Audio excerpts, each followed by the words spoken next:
After the Dow flirted with 15,000 on Friday, thousands of Warren Buffett's disciples flocked to Omaha for the legendary investor's annual day in the arena. Our chief business and economics correspondent, Rebecca Jarvis, spoke with Buffett after all the action. She's here now. Good morning, Rebecca.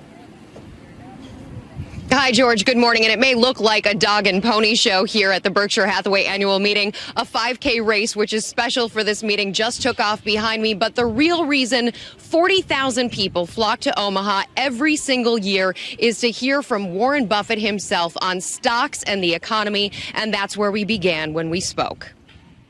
Well, I don't know the answer to what the market will do next week or next month or next year. But the economy generally has gotten better over the last 4 years.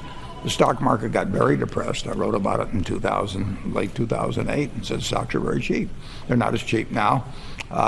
They don't look overpriced. They certainly look more attractive than fixed income investments to me. But I have no idea what the stock market will do next week or next month or next year. What about in your businesses? What are the most encouraging signs that you see? Well, we see a very gradual improvement, but we've been seeing that for about 4 years. On balance, they're moving forward, but not at a rapid clip. What would it take to get a more rapid clip? I think to some extent it takes time. We've had a lot of fiscal stimulus. We've had an extraordinary amount of monetary stimulus. And I think those were the right things to be doing, considering the incredible situation that existed in 2008. I generally approve of what, in the latter stages, after it hit, what the Bush administration did. I approve of what the Obama administration has done. Nothing is perfect, but we had some huge problems in 2008, and our country is doing reasonably well coming out of that. It's a lot slower than people would like, but it was a lot bigger problem than any of us had ever seen. When you say nothing is perfect, what do you make of the dysfunction in Washington right now? Do you think this could be a lame duck presidency? Well, it's tough to watch what happens in Washington, and it's gotten more and more partisan.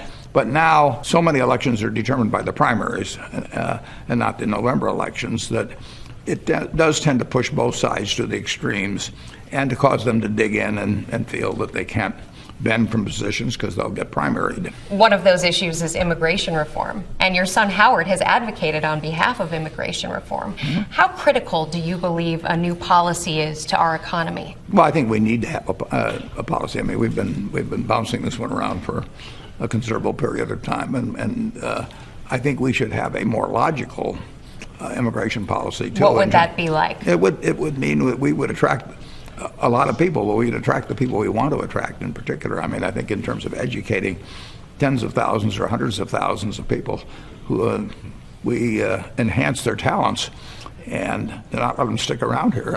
I'd like to see that change. You're saying take the people who come into this country for education and make them citizens. And certainly offer them a chance to become citizens, sure.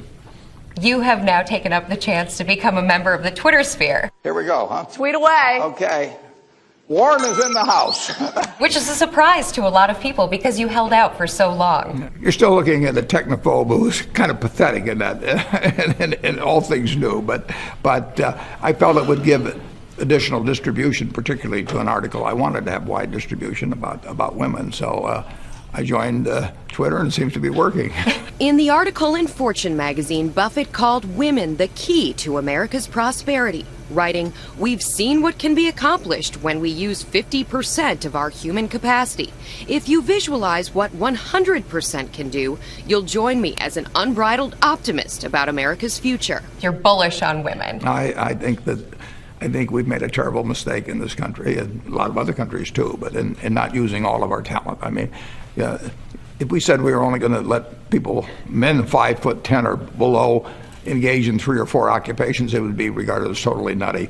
And for decades, centuries, we relegated women just a few occupations, and we did not fully use the talent that's available. And we're making progress, but we got ways to go. Beyond rhetoric, what can be done to change that? I think there should be more pushing forward in terms of both the outer structure, but then I was also encouraging women not to hold themselves back.